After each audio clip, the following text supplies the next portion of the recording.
علیکم ویورز، آج کا پہلا سوال ہے، محمد عمران ہیں، لاہور کے رہنے والے ہیں اور یہ جاپان میں ہوتے ہیں، ٹھیک ہے۔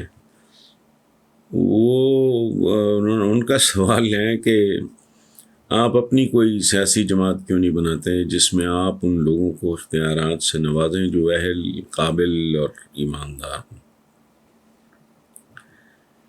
محمد عمران صاحب، آپ کی محبت کا، آپ کے اعتبار کا، آپ کے اعتماد کا، آپ کی بندہ نوازی کا شکریہ، لیکن بھائی میرا مجھے یہ بتائیں کہ میں نے ایسی کون سی غلط حرکت کی ہے یا میری کون سی بات آپ کو اتنا ناگوار گزری ہے کہ آپ مجھے بد دعا قسم کا یہ مشورہ دے رہے ہیں۔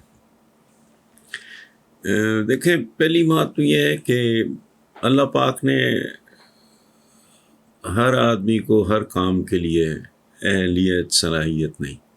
میں سوشلائز کرنے والا، میں بہت محدود تعداد میں لوگوں سے ملتا ہوں، میں سوشلائز نہیں کرتا پارٹیز پہ، تقریبات پہ، اس سرکاری بریفنگز وغیرہ پہ، آئی ڈونٹ گو۔ تو میرا تو ٹائپ نہیں ہے، میں بیسیکلی بچپن سے ہی نا، مجھے میں لکھنے پڑھنے کا، یہ نہیں کہ میں کوئی بڑا قابل اسٹوڈنٹ تھا، نہیں، لکھنے پڑھنے سے میری مراد یہ آوارہ قسم کی پڑھائی یہ ہوں۔ میں ایک اچھا اسٹوڈنٹ تھا لیکن کوئی ٹاپر شاپر یا کوئی اس طرح کا قطن نہیں۔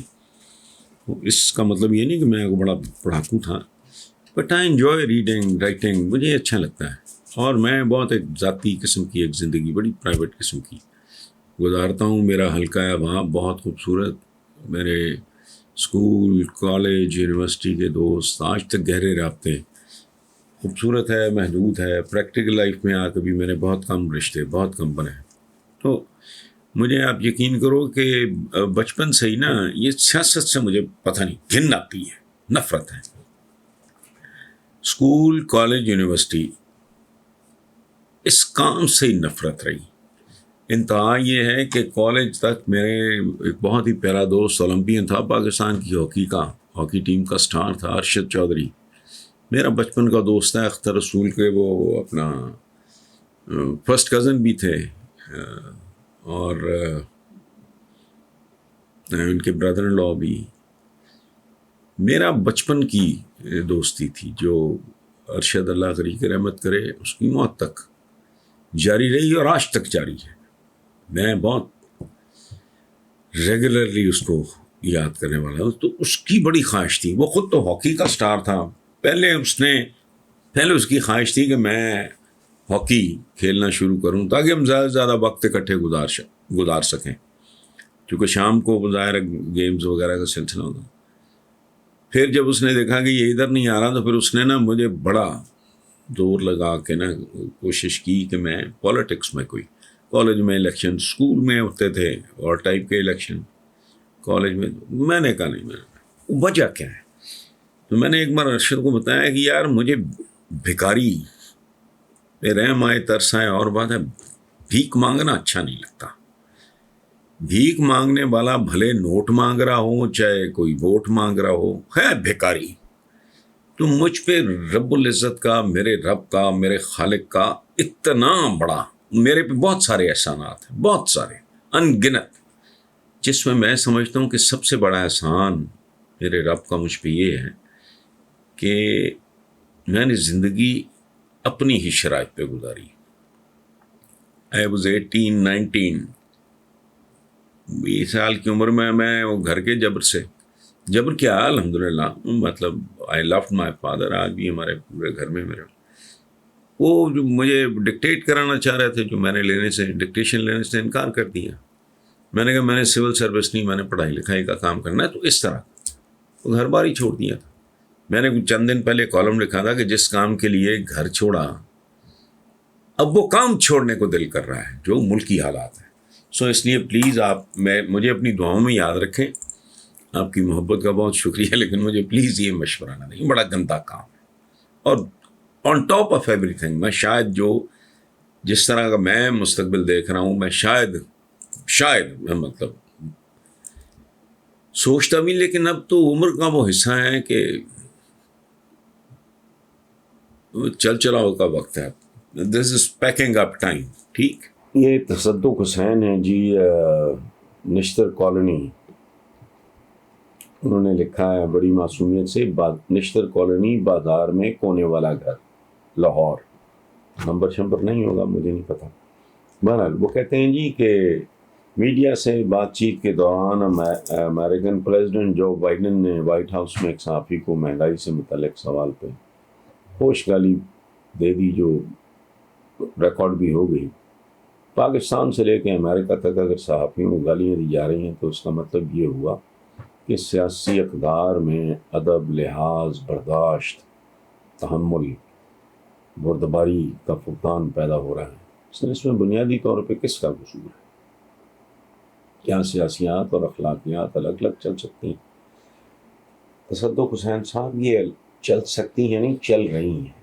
میں آپ کو ایک بات بتاؤں، یہ غالباً ابوالکلام آزاد صاحب نے کہا، جسے میں نے اضافہ کیا تھوڑا سا، کہ عام طور پہ سیاست کے سینے میں دل، دماغ میں مغز، روح میں پاکیزگی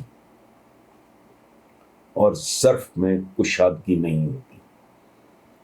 بہت کم نہ ہونے کے برابر ایسے نام ہیں جنہوں نے تاریخ میں واقعی حق سیاست ادا کیا،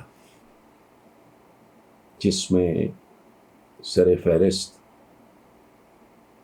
جو مقدس نام ہے وہ ہمارے نبی کا ہے، جنہوں نے غلاموں کو بادشاہوں کے برابر بٹھا دیا،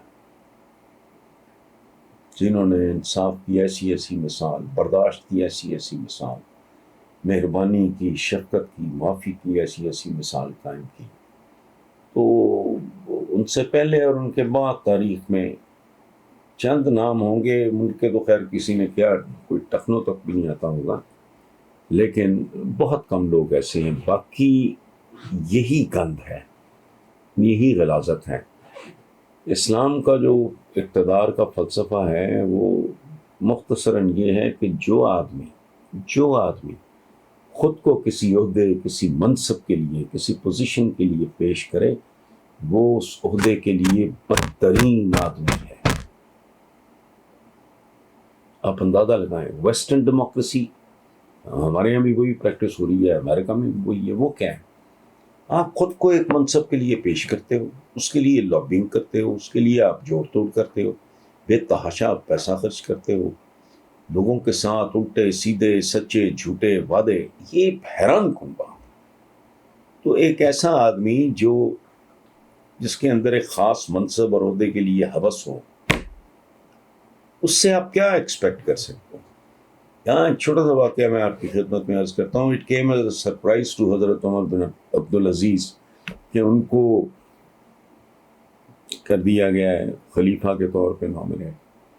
تو انہوں نے مسجد میں اکٹھ کیا اور کہا لوگوں کو میں اس میں دلچسپی نہیں، تم اپنے درمیان میں سے کوئی بہتر اور اچھا آدمی منتخب کر لو، مجھے کوئی دلچسپی نہیں. لوگوں نے حضرت عمر بن عبدالعزیز کو مجبور کیا اس منصب کے لیے، اور پھر جو کچھ ہوا وہ تاریخ ہے کہ آج ہم خلفائے راشدین میں شامل کرتے ہیں حضرت عمر بن عبدالعزیز کو، جن کا تعلق بنو امیہ سے تھا، جنہوں نے بنیادی طور پہ اسلام کے اندر جو خلافت کا جو تصور تھا، جو اسلامی جمہوریت تھی، اس کو انہوں نے ملوکیت میں، یعنی آپ سمجھ لیں بادشاہت میں تبدیل کیا. تو ان کی تو ایک بیسک فلا ہے. میں جو اس بات کا مذاق اڑاتا ہوں، ریڈیکیول کرتا ہوں کہ اگر جھوٹ کا پلندہ ہے. آپ لوگوں نے ملک کا نام رکھا ہے اسلامی جمہوریہ پاکستان، اسلام کے بارے میں ہم کہتے ہیں کہ جی مکمل ضابطہ حیات ہے، تو آگے جمہوریہ کیا ہے؟ وہ مغربی جمہوریہ ہے، مغربی جمہوریت ہے نا، جس کی وجہ سے ہم جمہوریہ کہلاتے ہیں. کیا کانٹرڈکشن ہے؟ ایک طرف آپ کہہ رہے ہو کہ مکمل ضابطہ حیات ہے ہمارا، دوسری طرف آپ سیاسی نظام ان کا، اچھا مالی نظام بھی ان کا. تو پلے ہمارے ہے کچھ نہیں، بس دبڑ کسڑ لگی ہوئی ہے، چل رہا ہے کام.